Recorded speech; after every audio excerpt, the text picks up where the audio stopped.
Danica Connors is back again. This time we're talking about Summer Solstice or Litha.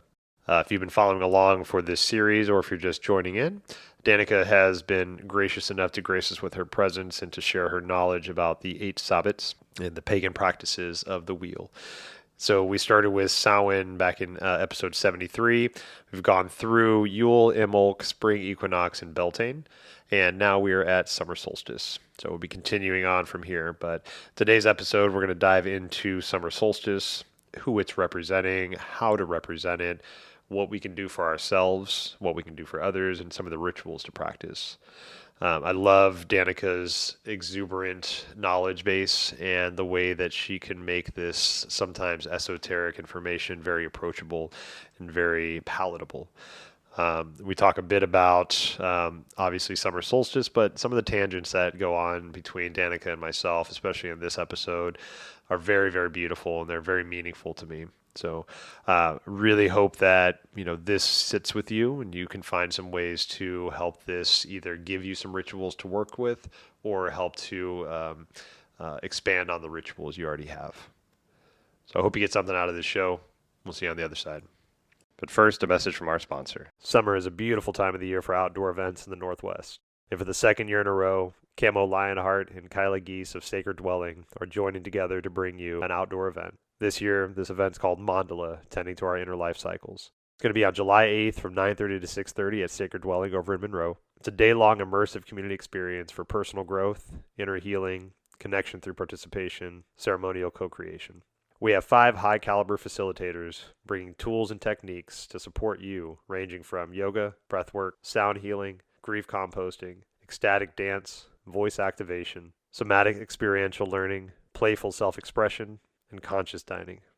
Mandala, sacred circle, is a symbol of the universe in its ideal form, and its creation signifies the transformation of a universe of suffering into one of joy. Through building together a living earth mandala, we will deepen into a ceremony of life, honoring the life, deaths, and rebirths that we carry within our stories, our history, and our future. Join Kylie Geese, Camo Lionheart, Zachariah Stone, Monica Fisher, and myself, Adam Reel, as we journey into the heart of our life cycles, nourish our souls and community, energize our body with 2 organic meals, and become a participant of this precious life we get to live.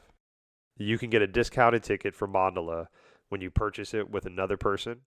This is an amazing offer with an opportunity to receive 7 sessions from multiple facilitators at the investment of 1, plus the support and excitement of community engagement. Join us, Mandala, tending to our inner life cycle, July 8th, 9:30 to 6:30 at Sacred Dwelling. For more information, visit sacreddwellingllc.com/events. Click on Mandala, tending to your inner life cycle, and we will see you on July 8th. Our healing journey can be difficult and might feel lonely at times. That's why I love sound baths. When we can get together in a community, we intrinsically support and feel supported by others. And that combined energy can help us go deeper into our own healing journeys. And all you have to do is just lay there for 1 hour and listen to beautiful healing sounds. I'm a sound healing practitioner, and I hold sound baths on a regular basis in the greater Seattle area. You can find my next sound baths on my website at adamreelhealing.com. That's Adam, A-D-A-M, Real, R-I-E-H-L, Healing, H-E-A-L-I-N-G.com. AdamReelHealing.com. Your healing is worth your time. And now an uninterrupted podcast with Danica Connors. All right, welcome back to the show. Today I have one of my favorite guests of all times, the most returning guest that I've had. I've gotten so much positive feedback for your just charismaticness and the way you deliver information and the presentation of it, the approachableness of it. One of my favorite humans in the world, Miss Danica Connors, is sitting across from me again. And so if you're just joining us, we've been going through the 8 Sabbats. We just were talking before we hit record. Inadvertently, when I got this idea, I had no idea that Samhain was the start of the 8 Sabbats, and that's where we started.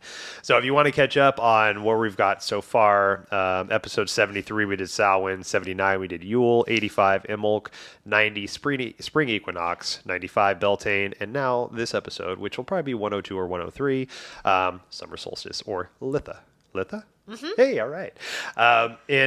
So we have a couple more that we'll do throughout the rest of the year. Lunasa? You got it. Hey, all right. And that's in August. And then Mabon? Mabon or autumn equinox. Autumn equinox. There you go. And so I've personally found a lot of comfort in moving with the wheel of the year. It seems to make more sense to me. One of the things that have been really kind of front of mind for me, and I've had a bunch of conversations, I think we've actually talked about this too, is, I was born in the 80s, so grew up through the 80s and the 90s. And those generations of parents, a lot of the propaganda, a lot of the commercials, a lot of the stuff that's been put out there was look young, feel young, be young. Right. And so we have anti-aging creams, medicines, all this shit. Don't be your age, be younger. Right. And whatever. Right. Feel good. Feel good in the body that you got. Right. But I think the messaging for that feel young, be young, act young, we skip important steps of our life. And one of those that I feel is the most important that has been getting missed has been the stage of the crone or the stage of the sage. And if we always act young, be young, feel young, we can never embrace the knowledge that we have and then impart that knowledge down to the people that are coming up below us, right?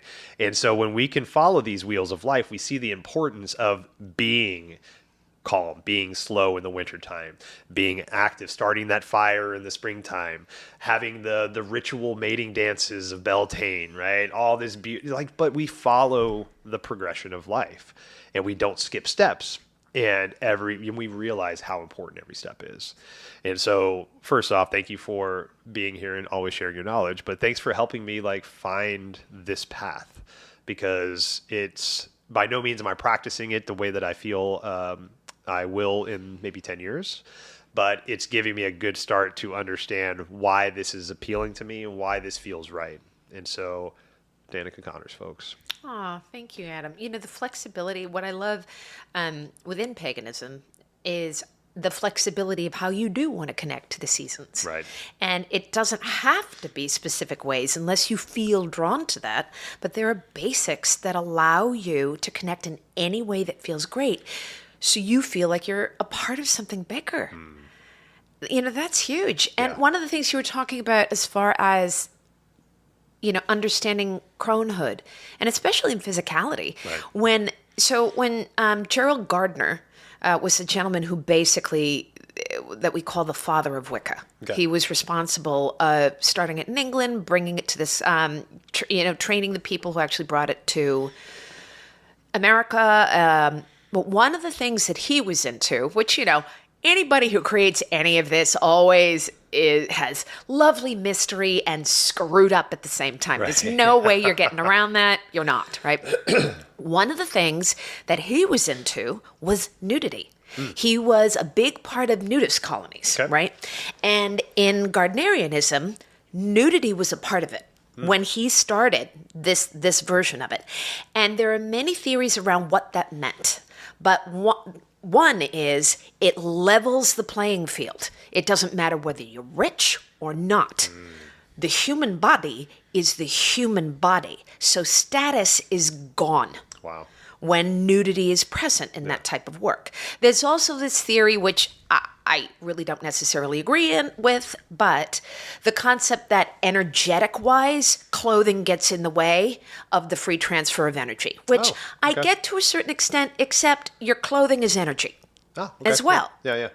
So it depends. You have different cultures who believe certain clothing actually enhances it, depending upon what it's made on. So, that's something that I question. But the other part is that in nudity, you see all ages, all the time. Right. You see all the stages of the human body. So you are always aware. You are always aware that it is always there. And it's not just be youthful. You cannot avoid seeing it and embracing it when you deal with nudity. Yeah. So that was part, and it's powerful. That's really powerful as to how people work. Of course, we're in a culture now that's really tricky. If you do nudity the wrong way, somebody's getting sued in whatever direction that is. But at the same time, if there are people who choose that, right, it's a powerful thing to be able to go, yep, all of our bodies are going to do this. Right, right. And I think, when we, there's like an age when we're born until like a certain age where nudity is fine. Doesn't matter the gender, doesn't matter what you're doing. You can be in public nude, right? Little babies nude all the time, running around naked. But then there's a point to where it's like, we should probably put some clothes on that kid, right? But I think like the over dramatization of nudity comes from the scarcity of it, right? We've put so many stipulations around the breast or the nipple or the butt cheeks or whatever it is, whatever turns you on, right? Mm-hmm. But that's, I think, the thing is like, if you're constantly worried about the potential of this happening, so now we're just going to eliminate it all, then we're sending a weird message out there, right? And I think we're getting aware, becoming more massively aware of what those messages are. And so like giving the freedom to be nude, giving the freedom to express your humanity, right? In whatever way that means. We talked about this book a couple times and I just love it. I just got done reading it again, but The Fifth Sacred Thing. Oh, yeah. And there's technically a trilogy. It's Sacred Thing, The City of Refuge, and then there's the Meyer Greenwood kind of like solo book that kind of goes with that. But in that book, they talk about that society as like, they're like the sexuality of everything. Like there's shared partners, and it's not shared partners in the allure of like, let's all like have sex together. It's like, how can I support and comfort you in this time? And if it's through touch, then that's beautiful. And then there's like nobody getting upset because these two people decided to come together and mingle, right? Or to have sex or whatever that is, because the love is all just shared around. And I think there's something with that. Like when we stop coveting this stuff and it's like, this is mine, right? There's this freedom that opens up, right? And we can start to release some of that control that we've been taught to try to have. And I don't want to be controlled. And so why would I want to control another human? Right. And so I think once we start to ask these questions, like that's one of my big things right now. What question am I not asking? What answer am I not seeking?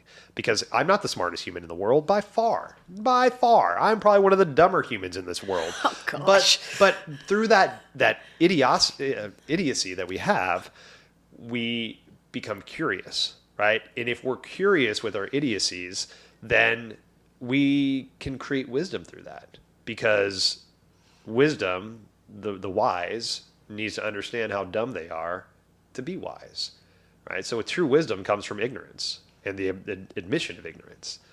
So love that tangent, right? Well, I mean, with wisdom, you've got, especially when it comes to nudity, right? Yeah, right. Nudity, how you respond, especially within Wicca, is a choice. So it's not black and white. It doesn't just equal sexuality. Right. It's not just sex. Even though within Wicca, that is a holy sacrament. Sexuality is sacred. Right. And that's part of the development of what Wicca was in this country, making that leap, right? But what I love is the choice around it. It can just be sacred. It doesn't have to be attached to just physicality. So I find that very, very important. So yeah, it's a great tangent. That can be its own entire podcast. I know. I'm just like flagging topics over here. Well, once we break from our the 8 Sabbats, then we'll. Oh, so many more things to explore. Oh yes. So the word solstice, I found the breakdown of this, and it's sol means sun, and then sistere is to stand still. Right, so it's like the sun standing still, and you can see that in both the fall equinox, or the winter solstice and the summer solstice. Yeah, and even the equinoxes. Okay, yeah. These points of holding still. Okay, right on. And so with the summer solstice, that's the longest day of the year, 21st of June, typically. And so what is the solstice? Yes. What is it? So yeah, it. Because they are very solar oriented as opposed to lunar, right? Okay. They are points in time, fixed points in time, right? They equal day, equal night, or the longest night of the year, or the longest day of the year, right?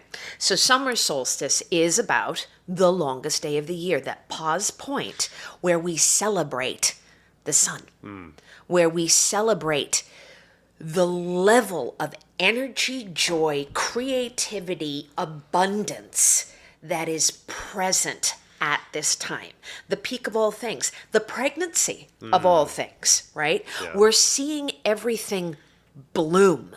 Things are starting to bloom now. Yeah. Not necessarily harvest. Some, can be harvested at this point, but this is more about the beauty of blooming and abundance and the peak of that sunshine and how we celebrate it, right? Because when it comes down to it, everything that exists on this planet is because it eats light. Right. Yes. Or some form thereof, whether it's the plants and then, other beings eat the plants and all this stuff, but it's how light transfers in this reality. And we have that to thank at this time. Yeah. How do we celebrate the sun? And depending upon the culture, there are plenty of sun goddesses. There are plenty of sun gods. Yeah. It all depends upon which culture chooses what at any time. But in Wicca, the sun tended to be more yang or masculine at this time. It was more about the horned gods like Cernunnos or Pan. These times also of these juxtaposition points where we have what's called the Oak King and the Holly King, right? Okay. The Oak King is the waxing half of the sun. Okay. The Holly King is that waning half, right? So even though this is the longest day of the year, right after that point, the sun is beginning to wane. Right. Okay. It's the point where, we have in different cultures, especially around England, that the Oak King and the Holly King fight on summer solstice and winter solstice. Oh. And one usurps the other. Yeah. And starts to... So within the height of something is the seed of the other. It's super important to kind of take that into consideration because it's not always the peak of everything. Right. Everything is a cycle that's constantly going. But at this time, celebrate the peak. Right. Yeah. At this time, step into the joy of what is happening all around you. Right. It is so important. I love, this is a time to celebrate creativity. Step into the things that you may explore that bring you utter happiness and utter creativity, whether it's cooking, whether it's poetry, whether it's whatever it is. It's one of my favorite things that you do within summer solstice as an offering to feed the fire, to feed the light, to feed Cernunnos, to feed whatever sun goddess you want to choose. Right. There's nothing better than an act of creativity. As not to perform per se, Right. but to give freely Yeah. of what you've got going. And it's some of my favorite things to do for people, to watch everybody in ritual have an opportunity to share something like that. You just sit back in awe and enjoy of the fun that is being expressed all around us. You can practically feel the fairies and the plants and the fire and everything around you. Everybody pulls up and goes, okay, go. Yeah. And everything is clapping at the end of each one, and there's nothing but joy. And we need to be able to touch base in that, to be able to, there are points where we're going to have to learn how to find that again. Right. Yeah. And we've gone through a lot in the past 3 to 4 years of our lives, and it is so important to remember how to go, this feels good. Yeah. Yeah. And it should. There was about 4 or 5 years ago, I went to, so I had a gentleman on the show not too long ago. His name is Alan Stone. He's a musician. And I was invited to his Stone family camp out. So it was, I think, the very first one he did, and it was small. It was like 70 people. Wasn't really sure what to expect. It's about midsummer. I think it was July, so past the solstice. But the reason I'm bringing this up is the creativity side. So I went with a buddy, and we're at this Liberty Lake over in Eastern Washington. It's beautiful, beautiful Liberty Lake, right? And so Alan had rented out a Boy Scout camp and had all his friends there. And so he was like, "Yeah, we're gonna have a show. We're gonna eat some food, do some yoga." Basically, that was it. We didn't know anything outside of that. And I hadn't seen Alan at that point for like 10 years. Like we worked together a number of years ago, randomly reached out and was like, hey man, would love for you to be a part of this. And I'm like, oh my God, that's beautiful. Cause I've been watching his career, watching him blow up as a musician, watching him get this notoriety and all this shit. And he reached out to me. And I'm like, that's amazing. So I went out to this festival or this little get together he had. And the very first night, he put on a concert. And I thought it was just going to be Alan, the Alan Stone band and all that stuff, him doing his music. And it's back set right in front of the lake, so there's like all these droopy, beautiful lights. It was just poetic and beautiful. So Alan's up there, he does his set, plays like 4 or 5 songs, and then he's like, okay, so I'm going to have all of my friends come up at random points throughout the night, and they're going to play their music, and they're all local musicians. Next up, Joey Dosick. And I was like, cool, awesome.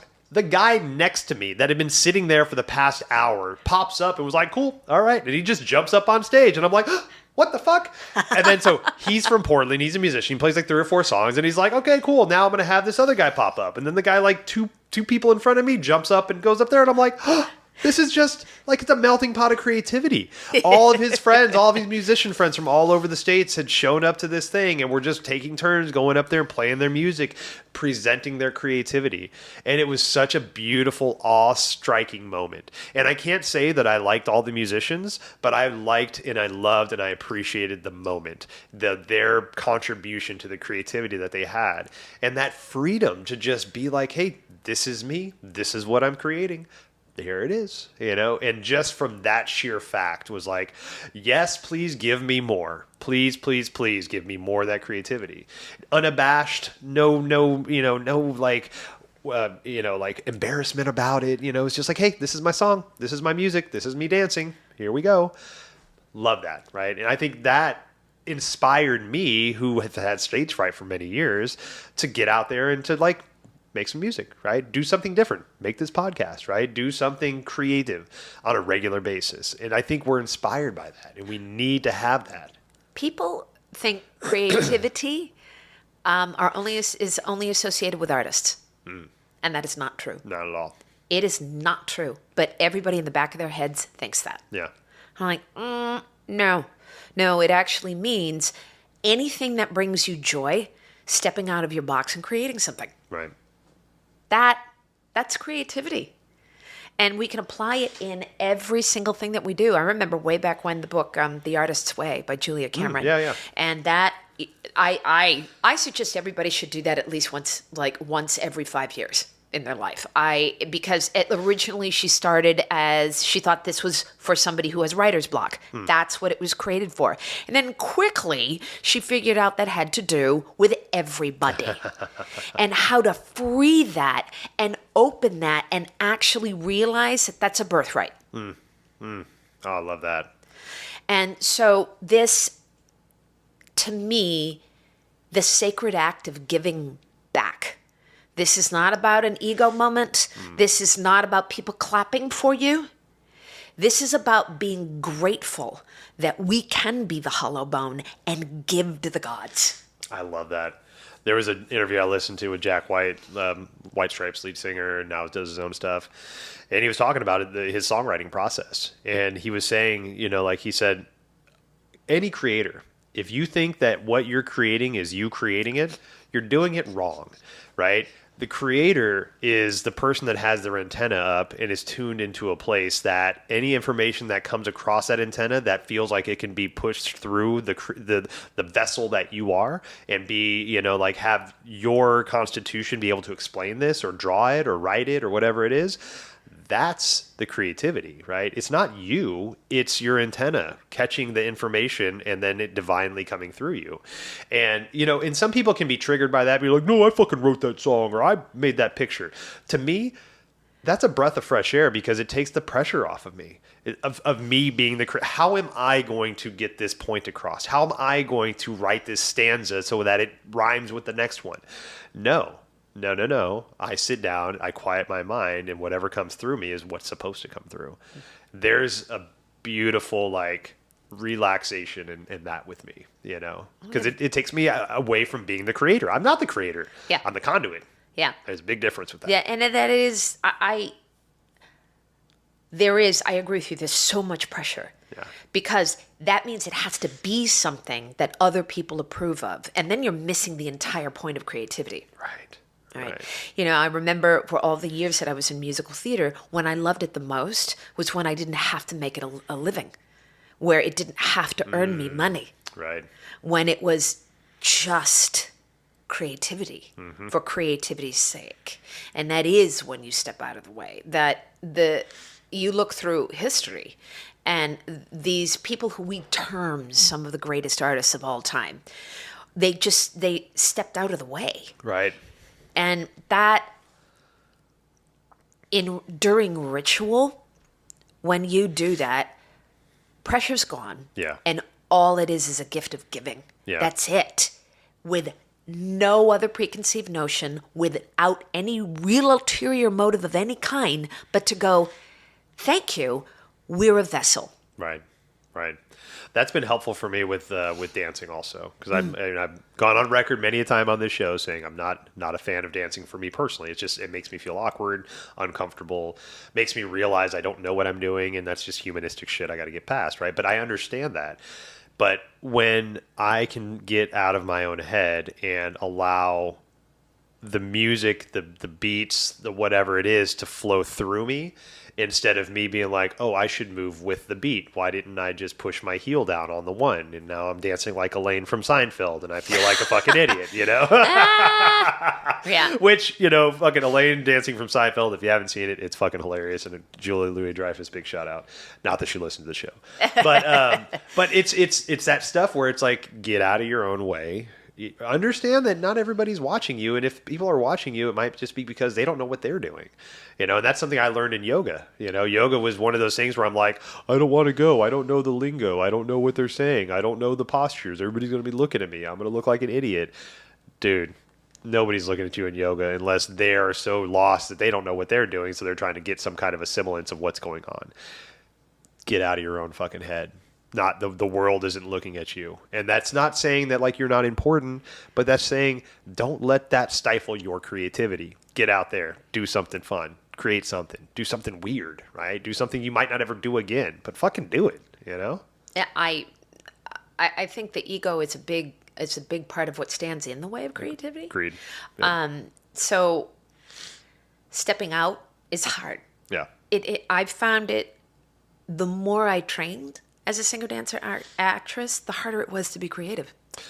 It really was. The more and more and more I did, the more the fear of screwing up, the more of not having it fit in, the more of having it be good. Yeah. Right? Steps in farther and farther. And that's where I love the whole concept of the goddess and the god in this, because it is not about it being perfect. It's about it being limitless. Yeah. Birthing the freedom to be limitless. Because at this point in the divine cycle of the story that we're working on through the 8 Sabbats, right? This is the time where the goddess is pregnant. Very, very pregnant. So we see this gorgeous, almost like Venus of Willendorf moment of all of this potential abundance that is on the way, that is also representative of the earth, her abundance. This is what it is. But in a pregnant moment, pregnancy is vulnerable. You can't do everything anymore, right? So even at summer solstice, the god in this story, for the first time, is no longer just playing around and having sex and da-da-da-da-da-da-da-da, right? This is now about commitment, power, and sacrifice. Ah, all right. For the god. Yeah. Because they marry at this time. He makes commitments to the people, to her, to the progenies that come from that. And that means he protects, he steps into the power, and so there's equal that kind of happens between the two of them now, right? And there's also sacrifice, meaning as soon as we move past the day, the shadow of the dark starts. Right. And in the shadow of the dark is the death of that king. Right. So in many beautiful versions of this, Some of the people who actually enact the role of the god, state, I see the shadow of my blood upon the corn. It's like, All right. okay.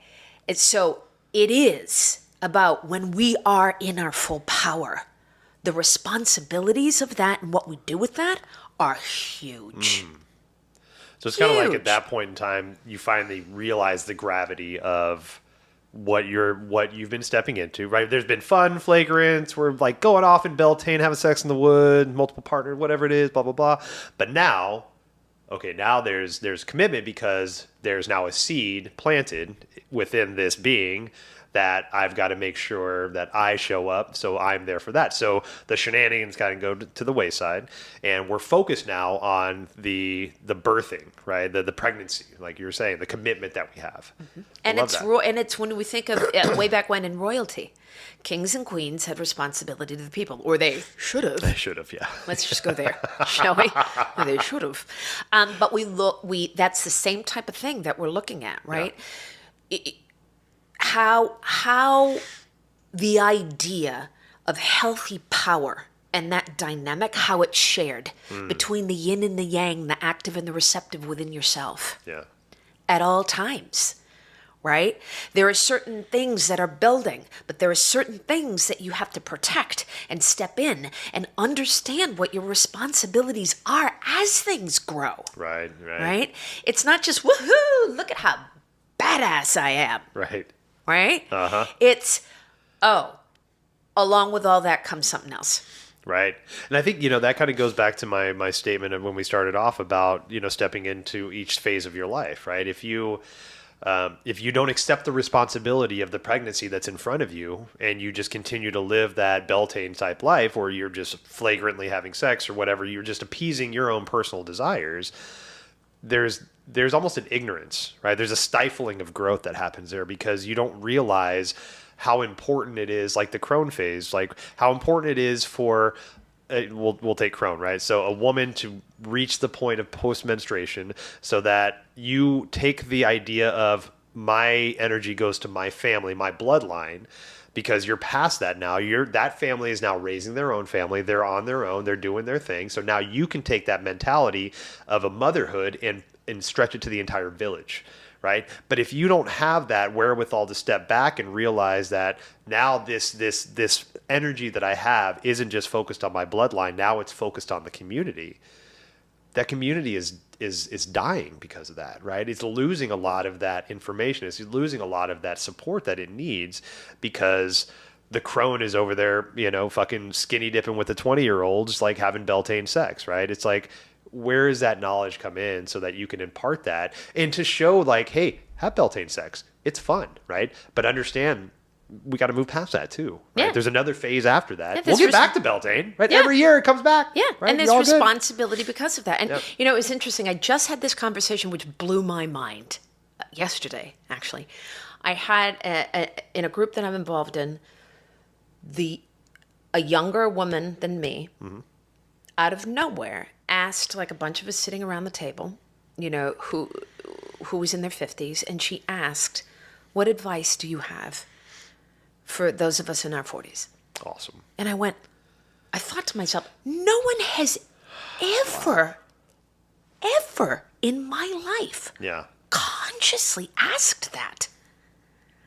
Wow. I mean, it was beautiful, overwhelming. Yeah. And so honoring, I almost didn't know what to do with the question at all. But one of the first things that I thought about, which is very much where we are right now in the whole summer solstice idea, is I said, in your 40s, understand that you have hit the perfect sweet spot of in an ideal world, you're in the peak of your physicality and the peak of your mental capacity, right? In your 50s, your body changes as women, period. Yep. It doesn't matter how hard you fight, your body is not going to be the same. Right. You can work out every day, genetically it may, it doesn't matter. You are now moving towards death. Yeah. period. Yep. Right? It's not that we aren't all, but it becomes more as menopause occurs, right? And that can also really, really affect our memories, right? Yeah. As hormones change and all that stuff. But it's one of the things, and I thought, wow, this is so summer solstice. In the 40s, you're in summer solstice. You are in the peak and the power of your physicality and your mental capacity. And you need to enjoy it, embrace every second of it. Right. Do not take it for granted. That's why at summer solstice, you do not take the granted of the utter joy and capacity that is happening right now. Yeah. And that's why I think there were so many, you look at the different cultures around, there are lots of fire festivals everywhere. Every single culture celebrated midsummer. Everybody did. Because you can't get away from how infectious, and you just feel like you are at a place where there's no turning back from how big this moment actually is. So they had wheels of the year. They'd have everything had to do with fire. You'd set things on fire. You'd dance around fire. You'd make wheels of fire. You'd roll them down the hill. Everybody would do fire, because when you look at the wheel of the year, each one also breaks down into 4 different elements: earth, air, fire, and water. Right. And summer solstice, really, you're at the peak of fire. And fire is about energy. Fire is about light. Fire is about action.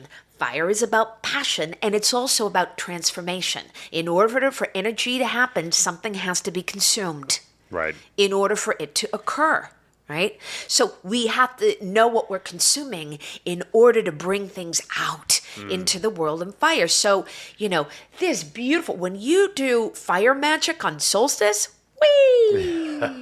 When you harvest your herbs on summer solstice, you're talking the peak of some of these energies. For instance, St. John's wort. St. John's wort tends to bloom like crazy this time of year, right? And it's one of those where it's this beautiful bright yellow, flower. When you pick it up and you look at it through the light, you see all the little bits of bright red of the essential oil within it. When you extract it into oil, it's blood red. It is interesting. Like, that's one of the ultimate, really, is St. John's wort. But what's interesting is St. Patrick insisted that St. John, which, the Baptist, St. John the Baptist, was celebrated on the 23rd. Oh. Right? So again, we have a situation where Christianity went, what can we do to shift stuff off as close to this as we can? Right? So it's like, here we are, St. John's. Yeah. The feast of St. John's Eve, right? But either way, for me as a pagan, gathering St. John's wort on that day has nothing to do with St. John. Okay. Right? Yeah. It has everything to do with that plant of the blood life that is at the peak of its blooming right at this time of year. So, boy, if you can find some St. John's wort on summer solstice, and if you really want to get legit, harvest it at noon. Oh, is that like the peak of the day? There you go. The peak of the day in sunshine. Whoosh. Love that. Or when you if you want to burn something on that day, which is another thing, what is it that you're bringing to fruitful abundance, right? Or you do, any of the herbs that you're kind of harvesting on that day have to do with protection and abundance and all these things. And if you do a big bonfire, again, it's all about giving back to the god, blessing the cattle, blessing, anything that goes down to ash. The ash on that day, it's full of minerals. Right? Yeah. So spreading that on the land and the crops, really great idea. But it's also abundance energy. Okay. The ash is such incredible abundant magic. You want to work that on that day, burn something with a candle, have some ash, and hold on to that ash when you need it. How would you use it when you need it? So it depends. Like, first of all, you can anoint yourself with it. Okay. Right? So ash. Yep. Right? You can anoint your third chakra, right? Okay. This is super, like creativity, however you want to do it, right? You can do ash and alcohol together, ash and water, and actually write. with it. Oh, okay. And Like an paint. ink kind of thing? Okay. With an ink in it, you can sprinkle it into whatever is growing. Right? Yeah, and yeah. if a specific plant has a specific association of whatever it is that you're trying to grow, you're adding even more energy into it. Nice. Wow. Right. So Yeah. this, in all honesty, it's creativity galore Yeah. on what you would like to do with those ashes. Right. If you need some, spread it in your bathtub and get in. Yeah. Okay. Right. Yeah. You know, there's however you want to use it, use it, Yeah. or get a bright red or yellow or orange candle and light it Yeah. on that day. Right? Light it on that day. And there is your abundance candle throughout the year. You know, you can carve the symbol of the sun on it. You can carve, your name on it. You can carve whatever works for you in order to bring that energy. Yeah. Cover the thing in like St. John's wort oil and sprinkle gold glitter all over it. And then you have this candle. There's no way you will not light that candle at any other point in the year and not feel and remember the energy of that day. It's how we re-engage. Yeah. Say you're going for a job interview, that you need that energy and that creativity, burn it on that day. There you go. Yeah, it is very much about being kind of limitless and creative and how you want to do it, however it works for you. Yeah. But I love having a little bit of the ash Yeah. of that day. It's interesting you mentioned ash. So there's a plant medicine I've been working with for the past couple of years now called hape. Not sure if you're familiar. So hape, rape, a couple different ways to pronounce it, but it's an indigenous medicine. It's based off of so the base is mapacho tobacco. Ground up into a powder, and then that powder, that mapacho, is mixed with different plant ashes, and the delivery system is nasal ingestion, and basically so you blow this tobacco plant ash snuff up your nose, sit with it for about 10 minutes or so, and it's a great medicine. I love that medicine. It's really grounding. It helps me kind of like clear my head. Especially with you and your sinuses. Come on. Right, exactly. Right. It's very helpful. Yeah. But it's interesting because like I've, that was my first kind of understanding as the power of the ashes. Yeah. And so just to hear you kind of talk about that, it reminds me back of, my usage, my work with hape, that medicine, and feeling that plant ash and feeling that energy from that, never putting it together with solstice before. But, as you're mentioning that, I'm like, oh my God, that makes so much sense. Yeah, It draws a lot of those dotted lines together for me. Yeah, even with when you do alchemical preparations of herbal remedies, Yeah. You have the plant, you do the extraction, but even with the mark that's left, you burn that down to ash and put that back into the extraction. So you have every single bit of the plant. So in that situation, just again, this popped in my head. So I love sitting with psilocybin.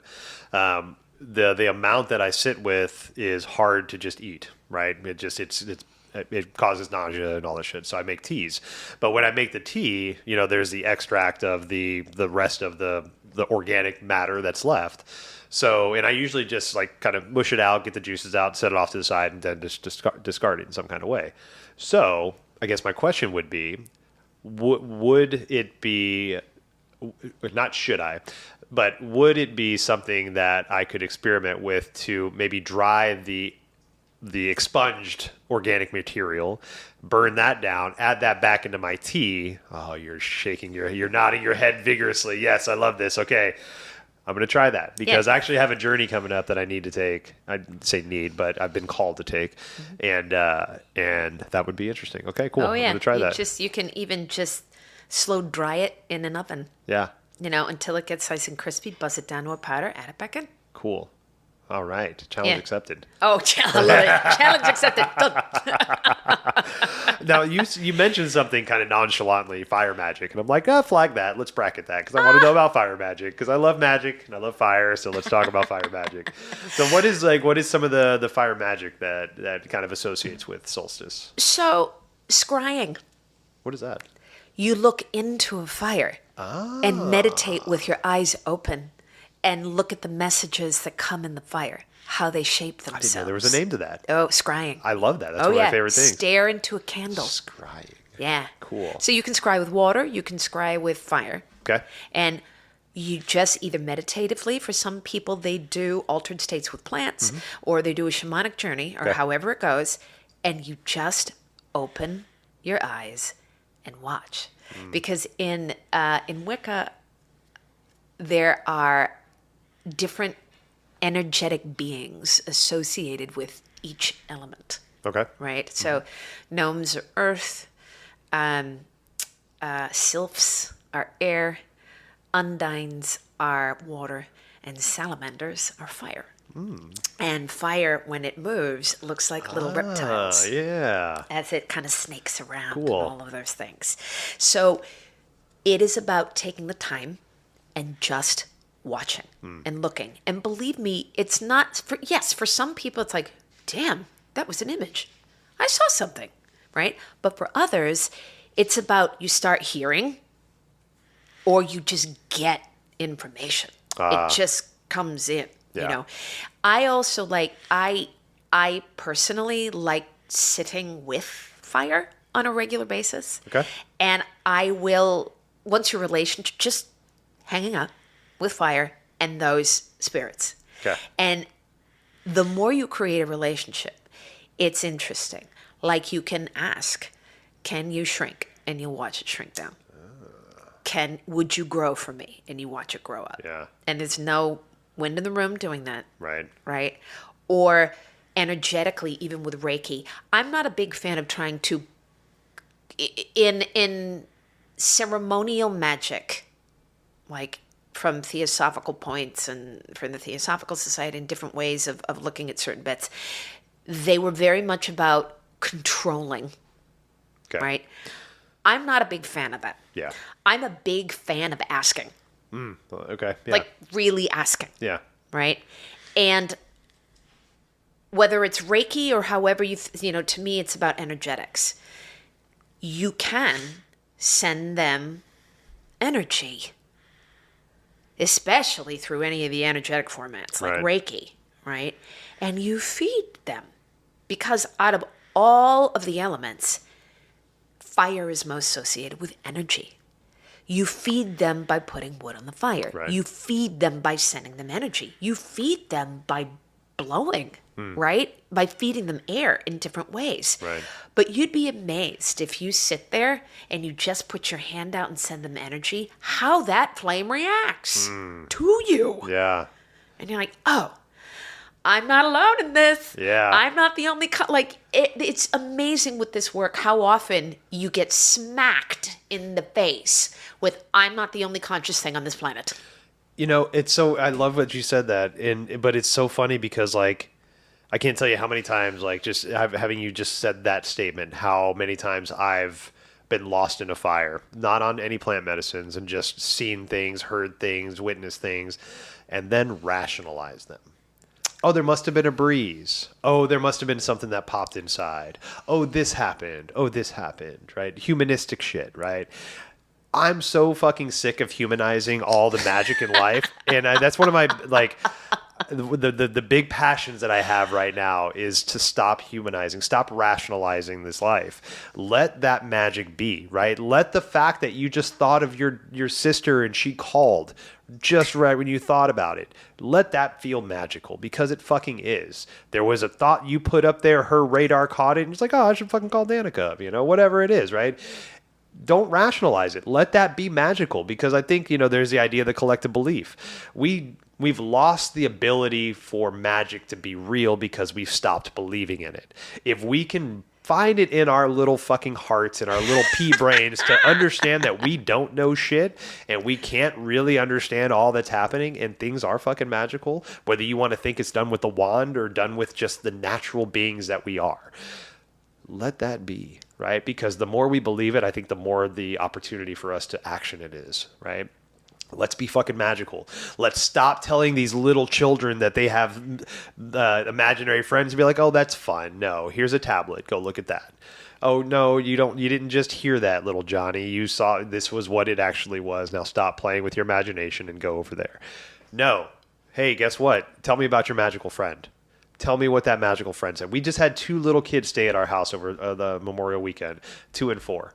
little gingers, little badass little boys, Fire, fire, fire. 100%, right? And the oldest one, Ace, I think the first night here was like, there's a man with a mustache over there, and he says that you guys are the happiest family that he's seen here. Yes! And we all looked at each other like, yes! What did he look like? How big was his mustache? Was he tall? Was he kind? It wasn't like, you didn't see that, Ace. What the fuck, man? It's like, no, tell me more. Let me hear more description, because that's going to deepen your understanding that this was real. This was real to you. It didn't happen to me, but who am I to dismiss your reality? Embrace that shit. Talk to me about that. Tell me about his shoe size. What was he wearing? Did he smell funny? Let's talk about that shit, because it's not an accident that he witnessed that, right? Yeah, you sit there. You sit there in that moment and you're like, really? And you look around the room and you're like, thank you. Thank you. That's so good. Thank you. Right. I was like, oh, I started tearing up. I'm like, oh, that's so sweet, actually. Yeah. And you instantly, and it's so funny, with some of the students that I'm teaching right now, I start talking about, once you actually come into contact with the fact that everything around you is energy and can move into consciousness at any point, all of a sudden you knock into the table and you go, God, I'm so sorry. I didn't mean to do that. Yep. Or you forget to water your plants and you're like, oh, I didn't mean, oh, I hear you. I'm coming. Like, every single thing has life. Uh-huh. Everything. And at first, that's really overwhelming. Mm-hmm.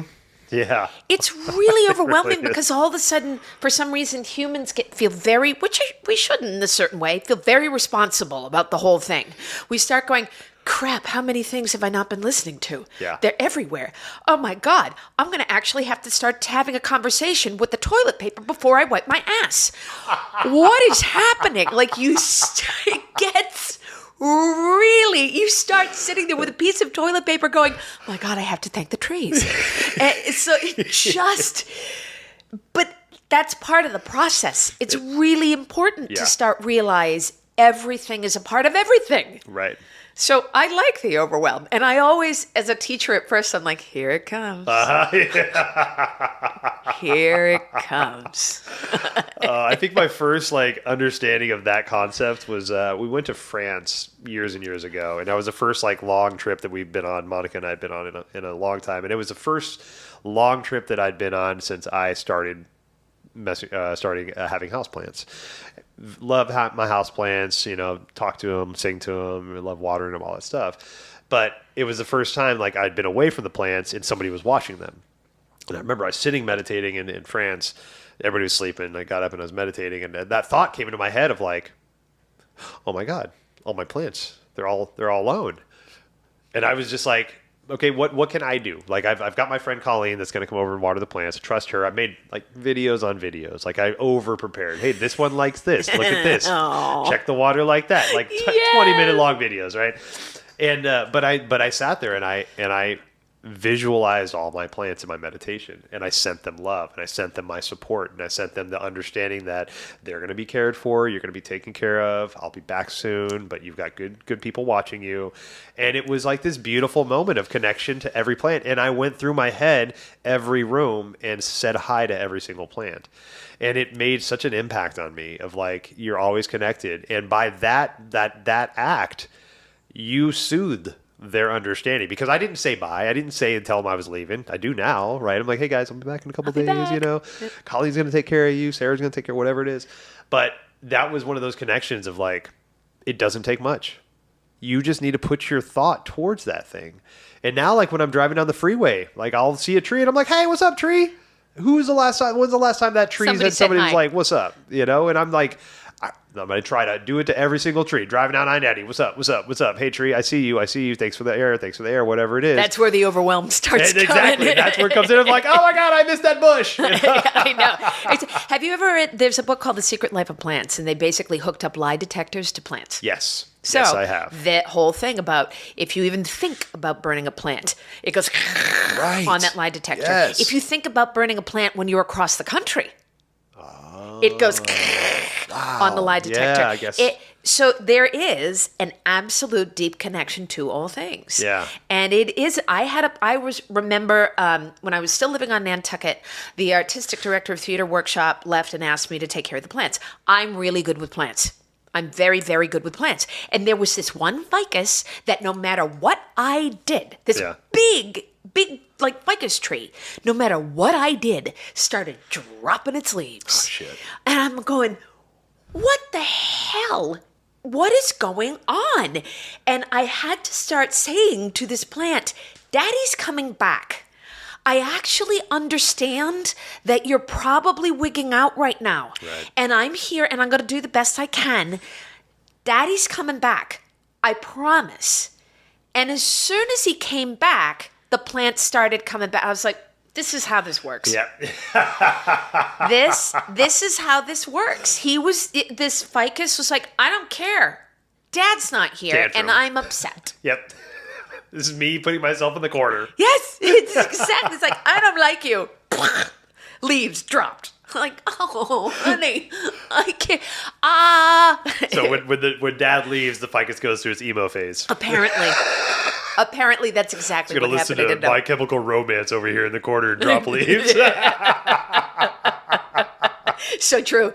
So true. But, I think that's important, too, to think about. Like, it's this energy, and this is fire, and this is what Summer Solstice is where are you putting your energy? Yeah. Whether it's your plants, whatever it is, how are you feeding your energy? That's important to ask. It really is. This time of year. Where are you? How are you feeding yourself? Where are you putting your energy, and what responsibilities are coming into play because of it? Right. Right? Yeah. Are you feeding your creativity? Are you feeding your vitality? If everything feels like a burden, you're missing the point of Summer Solstice. Wow. That's a beautiful statement, because there's so much time where I'm like, I feel so weighed down by the responsibilities that I have. And then I realize that I'm the one that gave myself those responsibilities. And for the most part, with the exception of like the jobs that I do, like the clients and stuff like that, nobody is holding me accountable to those except for myself. And it's a hard lesson to learn, because, I mean, when you really break it down to it, nobody's hurting you but you. The situations we put ourselves in, the ways we think about ourselves, the way that all of it is, there is a self-inducement in that, right? And that's something you can't really tell somebody, because it just triggers people, that we kind of have to realize about ourselves. And then that realization kind of puts you in a kind of depressive state of like, fuck, this whole time I've been doing this to me. But if you've been doing it to you the whole time, you can stop doing it to you. That's very true. Right? You can pull yourself out of this shit, but you got to realize that first. And I think that's really hard for a lot of us to understand that. Yeah, and what can be really helpful with that is just acknowledging gently and feeling good about, where are you in the peak of your power right now? Every summer. And so that has nothing to do. Sure, it might be that you're physically at your peak or whatever, but for those of us who are, past certain huge peak points, we have to ask ourselves, where are we at the peak point of our development right now? What feels really, really good and in a strength point? And even when we feel depressed out of our minds, it's really important to go, where is a light point? Because there always is one. Yeah. Even if it's tiny, it's there. Right. So expressing that peak, even if the peak doesn't have to be a roaring bonfire, although that's kind of symbolic what this is. Yeah. But that may be part of the meditation for you at Summer Solstice if you're not feeling the peaks for yourself, which is find, even if you can't define it, in your head, in that meditation moment, you can light a candle, close your eyes, and see that single light. Just imagine it beginning to grow, moving from a single flame and feeding it. Even if you feel like shit, imagine putting pieces of wood onto that fire and watch it grow. Yeah. And get it growing strong. It doesn't mean you have to feel good, but just feeding your fire, the fake it till you make it moment. Right. Do it. Yeah. I can't remember the name. There's somebody, oh God, I was watching some TikTok video the other day, and there was a therapist on there. It was like, he called it like brain activation. Oh God, what was it called?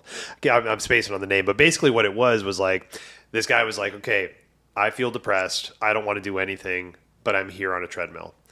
And he's just running on a treadmill. And he's like, I feel depressed, but I'm running on a treadmill because eventually my body's going to be like, oh, that's right. We need to move. Okay, cool. So basically, like, even though your body knows this depressive state that you're in, your brain doesn't really want to be there, right? So you're going to induce some kind of activity to get yourself out of that, even though you don't want to do it. Eventually, the brain chemicals will kick in and be like, oh, that's right, we want to do this, right? And so it's like getting yourself to a point to where you understand the state that you're in, even though you might not want to do the thing to get you out of that state, but you know it's going to work. Finding your way to get there, because everything's going to make sense once you start the thing. But it's finding the willpower to get there, right? And it's like that understanding of you as a person. Like, this is how I work. Yeah, okay. And that, so one of the things you can do in summer solstice, which whether you feel down or up or this or that, is what I like to call pore breathing with the sun. Okay. Right? You step out into the day. If it's sunny, great. If it's not, do it anyway, because the sun's still there, whether there are clouds, right? And you imagine breathing in and breathing out, but every single surface of your body is a pore, right? Okay. So you're breathing in all the way through all those pores, all that energy, and when you breathe out, you're breathing all the way out through all those pores. So you're breathing in with the intention is you're breathing in sunlight from that day. In through all the pores and surface of your skin, all the way in, and then breathing all the way out. This sunlight exchange, you literally become energy, light, a plant feeding off of the peak moment of sunlight. If you can do it at noon, even better. Yeah. Right? And even if you're like, I feel like shit, I guarantee you'll feel less like shit if you do that just from the vitamin D alone. Right. Right? You know. We're a plant, gang, when it comes right down to it. And you breathe in and have the power of that sun feed you on that day. Wherever you would like that energy to go in your life, that's up to you. Right. If there's a specific goal or whatever it is that you would like, you can have that intention set with the pore breathing. If you just want to sit there and just vitalize your body, do that. Yeah. If you're like, I'm walking through the steps, fine. But that is a symbolic, powerful way of connecting with summer solstice. The other one is watch the sunrise.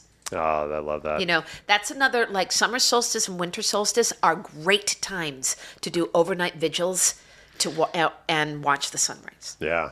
There's nothing like it. That's what they do at Stonehenge. The Druids do that at Stonehenge. Right. It's like a 3-day affair for that, even now. And you are up throughout the entire night, and then they're at Stonehenge watching the first rays of summer solstice come through those giant standing stones. Love Man, that is a bucket list moment for me. I know. I've got to do that at some point.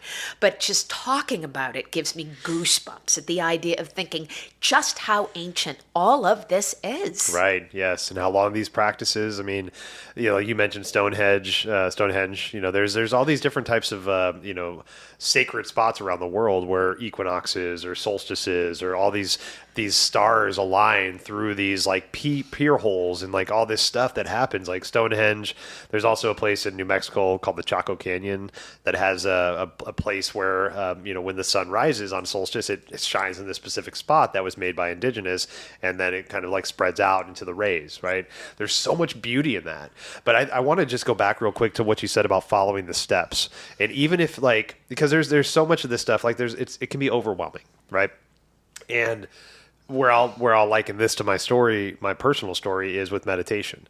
When I first started meditating, I had no fucking idea what I was doing. Like, even though I had a meditation mentor, I had somebody telling me, like, sit, listen to your breath, sit cross-legged, you can sit however you want, lay down, blah, blah, blah, all this stuff. But I was literally going through the motions. I literally sat there and felt myself breathe for 5 minutes, for 10 minutes, for an hour, whatever it was. I would sit there and pay attention to my hips being on fire, my back hurting, and all this shit. But eventually the process, through that, I stopped thinking about the process and I became the process. But it's like with that stuff, sometimes you have to awkwardly, cumbersomely maneuver your way through that shit for your body to, for me, what I feel is to remember how beautiful this moment and this feeling is. I do believe my personal thoughts are incarnation, right? I do have beliefs around that. And so when we have these moments of remembrance, right, of these things, whether it's these passions that we get reminded of, or the fact that we are literally reestablishing the memberment of our bodies, I think there's a lot with that, right? There's things we're drawn to for a reason, and it might feel awkward and cumbersome at first. The more you do it, the more your body, the natural energies around us remember that your energy mixed with that thing, that ritual that you're doing, and then the beauty starts to happen from that. So even if you are just going through the fucking motions, go through the motions. Be as intentional with those emotions as you can be, because eventually that becomes your ritual. Yeah. And there's fluidity to that, and there's a beauty with that understanding of that. I love watching people who, so they go through the wheel of the year for the first time, right? They make it through all of the festivals for the first time, and everybody's versions of these first times go through, phases of to mind-blowing. Right. It's wherever it is for you, but you go through all of them, and it's the first time they get to do another one again. Yeah. The second time that they go, oh my gosh, something changes because you've incorporated something into your body, and your body now responds because it knows.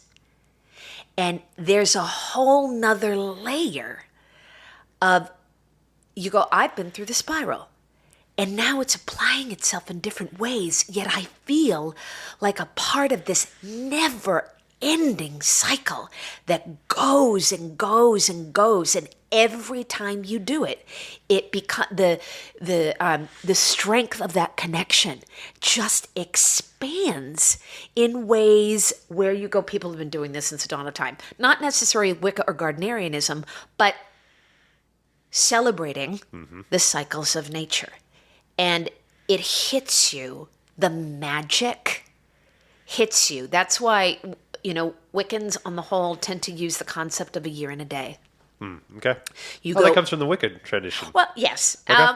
A lot of different ones use it, right? Okay. But in Wicca, you really use it. Okay. A year and a day bit. And it is because after you have experienced everything for the first time, something changes. There's a power and a knowledge and an understanding, even though each time there is something slightly different. Yeah. It's slightly new, but there is something that is comfort and home and deep, deep, deep connection that happens to anybody. Right. In a religious, ritualistic format, no matter what the religion is there is a comfort that comes with repetition. Right. And that is the beauty. And I know that the term religion for many people is a horrible term. Yeah. And rightly so. Yeah. Really. Atrocities Rightly so. Totally. But when you get rid of all the atrocities or whatever it is around it, religion is basically a spiritual ritual that you repeated with other people. Right. That's religion. Yeah. That's it. Yep. So religion is a word that shouldn't be dirty, right? Yeah. People are like, I'm spiritual. I'm like, okay, but what does that mean? Right, yeah. Does that mean, yes, what you're doing is you're tapping into the fact that there's something just more than the everyday physical reality in front of us. Spirituality, great. That you acknowledge energy, great, right? But most people do something with that knowledge Yeah. and choose to tap into it somehow. And if it feels right, they're going to do it again. Right. And if it feels really right, others are going to do it. Right? So that there is power in groups coming together in order to step into energy and spirituality. The only place any of that gets into a really awful spot is where controlled dogma sets in and there's no longer flexibility for the reality that spirituality is limitless and how you celebrate it and share it is limitless and has a right to be in any format. Right. Yeah. Right? That's when we take a hard, icky right. But, even though the word witch is, we've spent many, many years within the pagan community trying to reclaim that word, right? And we've seen so many different cultures and so many different reasons reclaiming words that have become nasty into something else, right? And religion is quickly moving into the nasty for a lot of people. Oh, yeah. And I wonder if the term needs to be encompassed in a different way. Yeah. Well, I think, I can't remember who I was listening to, but brought up a really good point about religion and the fact that, say religion's 2,000 years old, right? And the earth is billions of years old. Now, humanity hasn't been around for billions of years, but the point this person was making was religion's in its infancy, right? We don't know how long religion's going to be around. We don't know how long humanity's going to be around, but humanity is the impetus of religion, and humans are kind of fucked up. We're figuring it out. We have egos, we have all this shit going on. We have our interpretations, so I think, the point he was making was religion gets a bad rap because we don't know how the story is going to play out. Maybe another 2,000 years, religion will figure it out. We'll figure out how to embrace religion and stop trying to manipulate religion, right? And that's why I think people have moved towards spirituality because, in religion, there's a book that tells you that you should do this or you shouldn't do that. In spirituality, you kind of feel into it. Well, religion is the same way. It's just that somebody has interpreted what that feeling is and told you, since I feel this way, you should feel this way, right? And so, yes, that's wrong, right? And maybe one day we'll get to the understanding that that's wrong and release some of that understanding and give more freedom to exploring how it lands with you instead of everybody has to practice this the same way. So, I personally am not religious. I got my own jadedness with religion, but thoughts like that really help me to understand that, this is chapter 2 in a 1,000-chapter book, right? We don't know how it's going to end. I don't even know what's going to happen on the next page yet, right? Something miraculous could happen. We'd be like, oh, religion. I get it now. But we don't know, right? So instead of throwing shade at all this stuff and be like, oh, anti, maybe we just know how it sits with us and we can just hold the space for others while it makes sense to them, Yeah. If religion, when we look at it, religion, to me, there are certain bits of how it's expressed that feel really good for people, right? So religion isn't actually the issue. It's the people who get dogmatic with it. Exactly. So religion is not an evil word to me. Yeah. Because that's not the source. It's when people lock down, get dogmatic, and use the term should. Or forcibly proselytize.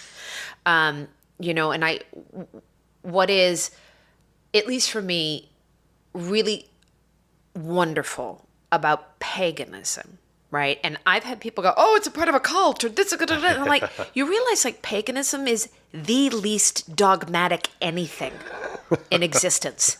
There's no dogma. Yeah. You can do whatever you want, however you want, as a pagan. And you can call yourself pagan if you find divinity within nature. There you go. Anything. Yeah.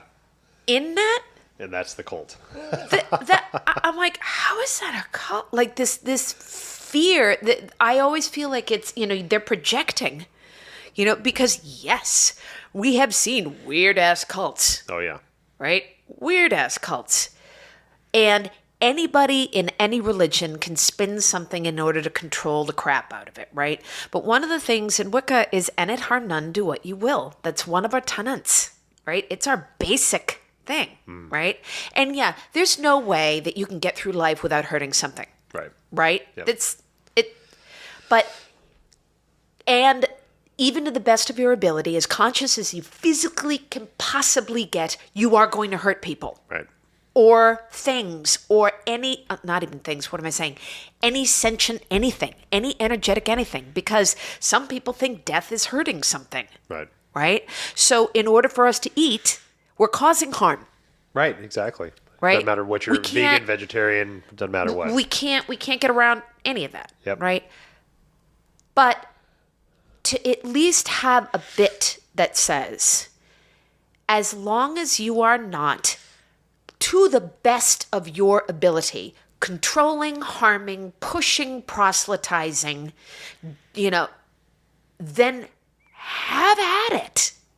Yeah.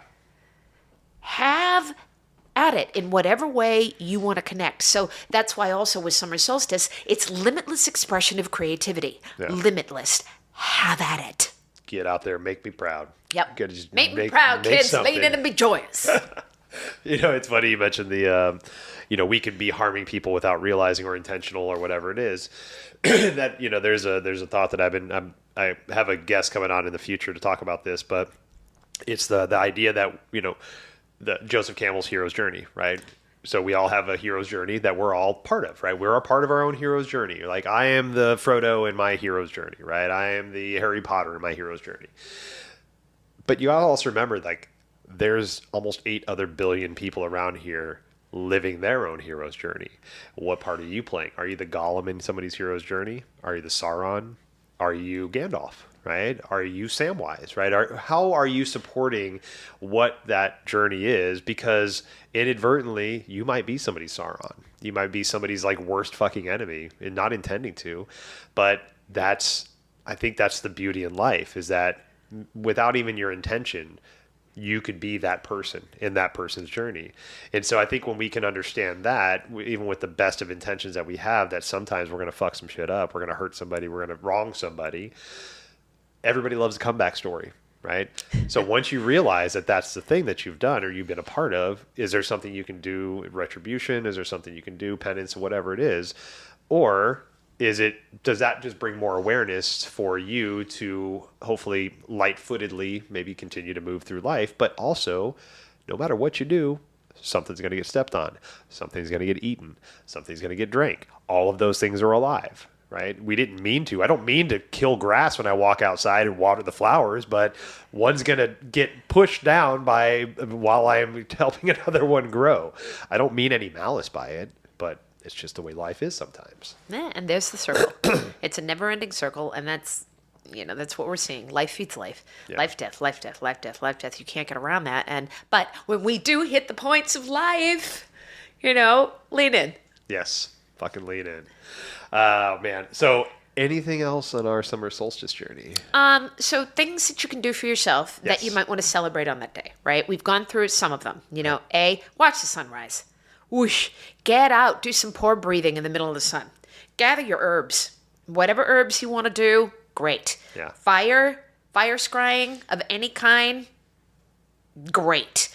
Let's see. Oh, yeah, sunbathe. Just get some vitamin D, please. Yeah. Like, take some time to kind of understand that we need vitamin D in our life, right? So something super basic like that. A creative offering of some kind on that day. Okay. Whether it's a song, food, yoga, a sound bath, a song, whatever you want, do it. Yeah. Do it for that outgoing yang part of yourself. Do it for the sun on that day. If this is your role, do it for Kernanos. Do it for the sun god. Do it for that day. And, that way there's an honoring, a very, very conscious honoring that you can step into and realize that creativity is limitless. Also take the time of being aware of where you're feeding that active part of yourself. What energy is going outward and how do you fill it and how do you vitalize that? So those are my suggestions for summer solstice. Love that. Love that. And I love the just do it. You know, don't put too much thought into it. Don't fucking antagonize. What am I going to create? How am I going to be creative? You know, just go out there and just do whatever feels right. Yeah, you know? I find at first with a lot of people when they come to paganism or Wicca, they're like, "How do I do this? There's a way. Am I doing this right? Yep. Am I doing this right?" I'm like, first of all, I have no idea. I mean, in reality, the answer is always yes. So, people are just worried about it. But if you just give an outline and go, what do you think? Right. And then all of a sudden, there's this moment of being able to realize that it is your personal connection to the divine or spirit. Nobody else can give that to you. And however you want to express it, it is all up to you. I love that.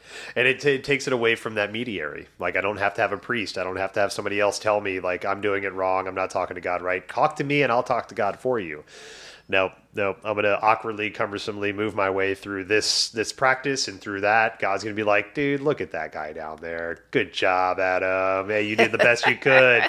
That's one of the things, like when I started doing energy work, the one of the first levels of Reiki that I took, we go through the hand signs, all the different signs that we use.